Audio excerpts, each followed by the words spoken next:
Hello and welcome to another terrain making video. In this we're going to be making some market stalls. They're going to look like this. Why market stalls? Well, about 12 years ago I made a brie board and I always intended to make a market for it, and there's a little place where you can sort of set up a market. Never got round to it, so I thought now's the time to do it. Don't know why now is the time to do it, but it is. But also, I want to run some RPGs this year, D&D and Warhammer Fantasy. And say with D&D, normally when you players go to shops or market, you just do it theatre of mind. But what I want to do is set it up on a board and have it so they, I can run like a mini encounter. Perhaps a thief can pickpocket them or a fight can break out. And so I want to use the market so you can put models down on a grid. Also in Warhammer Fantasy there is, and spoilers for this in the start set, there's a market scene right at the beginning, and even though that's mainly theatre of the mind, I do want to use the market set up to help with that theatre of mind. And also there's different events that happen in that, so I want to get the players to put their models near what market stall they're near, and then different events will happen around that market stall that the other players won't be aware of, just so I can keep track and the players can keep track. So yeah, that's my thinking behind it. It's always a useful thing to have in games, so for RPGs, and also going back to Middle-earth SBG and Brie, in battle companies there's scenarios that have a campsite, which can get a bit boring after all of beds and tents. So I thought rather than a campsite we can set up a market stall and have that as the central place as well. So yeah, that's my thinking behind it. So I thought, let's make it, let's do it. So let's do it. Okay, so we're going to take 2 bits of dowel that are 5.5 centimeters long, and then 1 bit that's 7, and we're just going to put blobs of glue on the end here,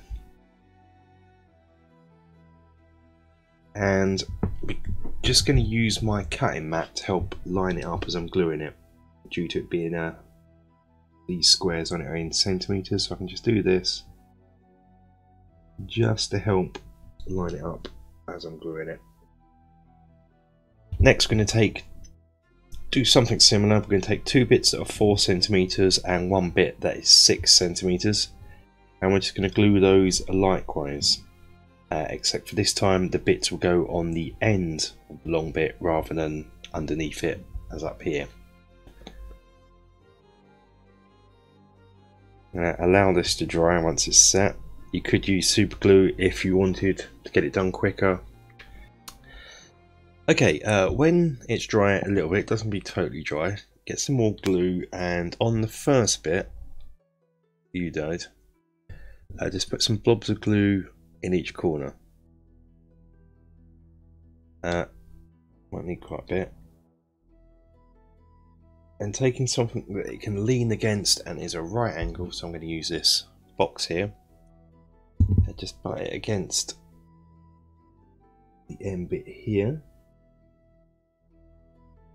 so, and then use your box to push it in so it's standing at a right angle. Now it's dry, we've got to make the support struts. Take a bit of dowel and cut it off about 45-degree angle and sort of put it towards the top here, like so, and then to a pencil kind of mark out where it would go along here. I don't know if you can see this. Oh, my focus is not working. I'm just going to go along here, so when I cut it, it's probably going to be another 45-degree angle, but when I cut it, I can then put that in place like so. You can do the same on the other side using the cut you've already got here. In fact, what you can do now is come along and just use this as a template.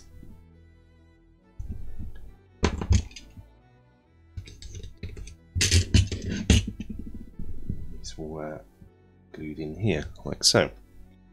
Next, you want to come down and do the bottom struts, and these are going to be quite long. So what I've done here is I've got a bit that's sort of 5 centimeters long, And I've come in about an inch, centimetre and a quarter here. I've just got here, and this will be what goes along the ground. You can see it's quite a shallow bit, and then you're just going to put it on the ground, put it in place, and likewise just do a little mark, and then just chop that off. Next, it's gluing it all. So with the struts, just put a bit of glue on the end. These are the easy bits.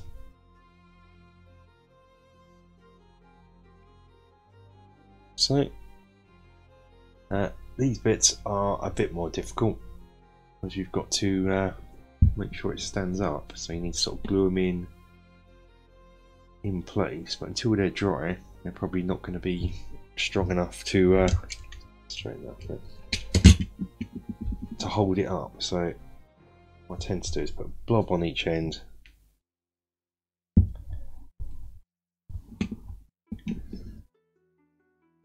and so this could get a bit fiddly quite quickly. You might be lucky and it might hold it up, so we can already see us falling down.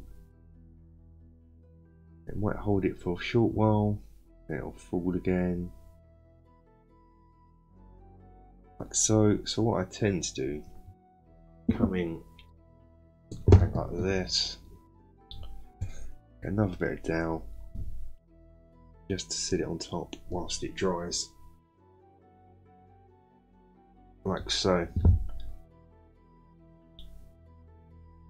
If anything, I want it leaning a wee bit forward, so I'll take a smaller, like that. And so you just leave that in place and leave it to dry.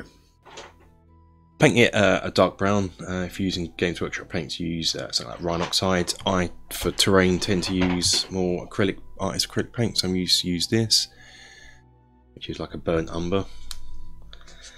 And then next, I'm going to dry brush it. I'm using Bane Blade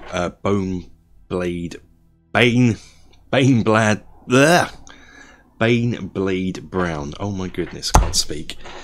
And you're just going to dry brush this to give it a bit of weathering. If I was doing something that was more out in the elements, I'd probably use something like Carrick Stone.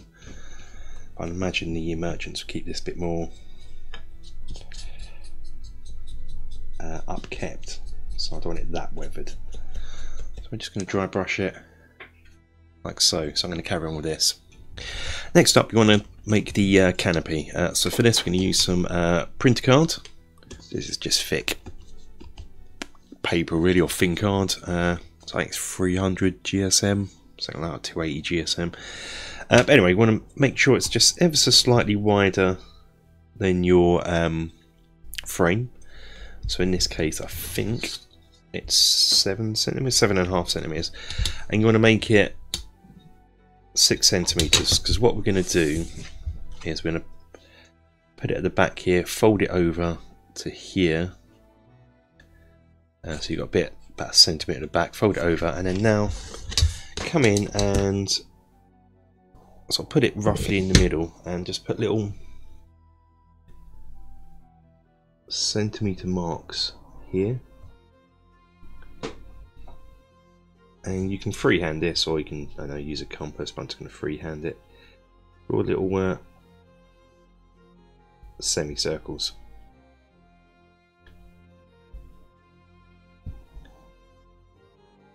Like so. And then you just cut this out. Before we attach it to the frame, you want to paint it, just so it's going to be easier.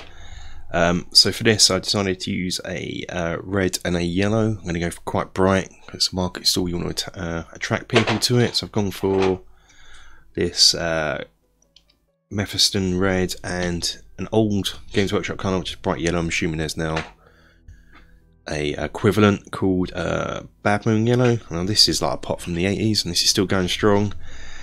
These don't go strong, these are rubbish. Games Workshop, go back to these paints, these are awesome. But we're going to do it. I'm going to start with the red, and I'm going to go red, yellow, red, yellow, red, yellow, red. So I'm just going to let this, I'm just going to freehand it. You could put a guideline in if you wanted to, but I'm just going to freehand it, and you want to do both sides. Like so. Kind of wish I started with the yellow first. But anyway, I'm going to paint this and we'll come back when it's done. Here it is painted. Looks alright, looks nice and bright. Like that. So next what you want to do is bend up the back, come in about an inch, still in imperial, a centimetre. Come in, use a metal rule and just bend it over, because that's just going to go at the back here, like so. So you got a bit of overhang at the back, and when it's there, just use the actual frame just to bend your end bits over, so you know where to bend, and then just use your metal rule to get a good bend on them, like so. And then that will sit here, like so. So what we're going to do now is glue it in place. Easily done. Get some glue. This is the good one. Oh, that's the empty one. I've got to get rid of these. So get some glue. Run it along the top here.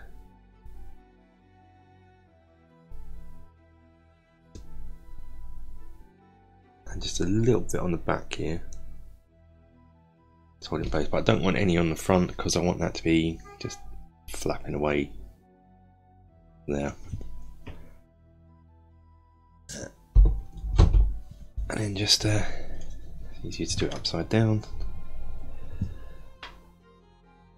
Get it in the centre as best as possible.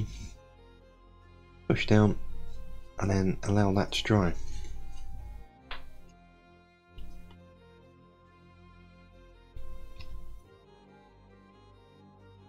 Like so, and that's pretty much a market stall done.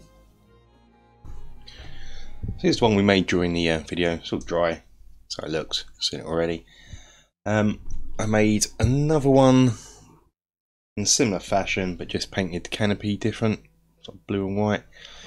It's the first one I made. I glued it before I painted it, so I didn't get the underneath done. So as you saw in this one, paint it first before you glue it. But what you can also do is use the same sort of basic technique to make various different styles. So here's this one here, slightly taller than the others, and what I've done is I've sloped it down. So I've made this beam higher and then sloped it down. The actual construction is still pretty much the same cross beam here, but what I've done is also changed the legs, give it a flat foot along the bottom. Just cut two little triangles and glued them on either side, just to give it a different look. So we got those.